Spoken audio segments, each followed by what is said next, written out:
నేను ఒకటే కోరుతా ఉన్నాను ఈ ప్రభుత్వానికి, అయ్యా మా ముందు దయ ఉంచండి.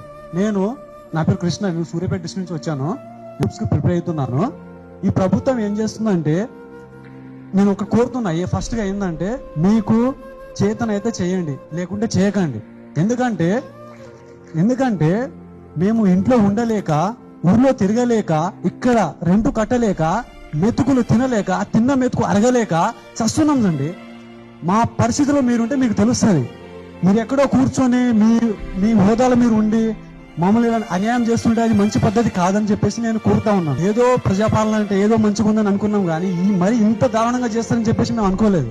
ఇక్కడ మా నిరుద్యోగ కష్టాలు, అక్కడ ఊరిలో కోసం మా అమ్మనాలు పడుతున్న కష్టాలు ఎలా అండి, ఎలా సహించాలి మేము అసలు దీన్ని? నేను ఒకటే కోరుతున్నాను ఈ ప్రభుత్వానికి, మీకు ఉద్యోగాలు ఉంటే పలానా ఉద్యోగాలు ఉన్నాయి, పలానా తేదీకి ఇస్తాం, పలానా సంవత్సరాలు ఇస్తామని చెప్పేసి చెప్పేయండి.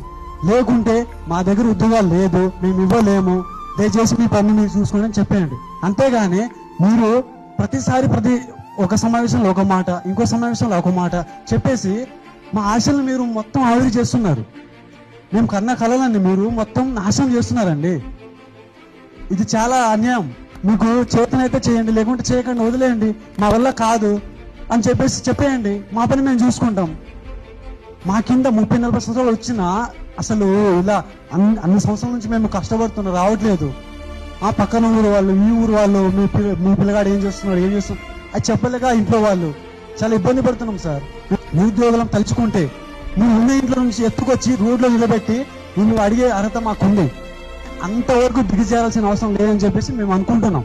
అంతేగాని మా చేత కాదని తనమని చెప్పేసి కాదు.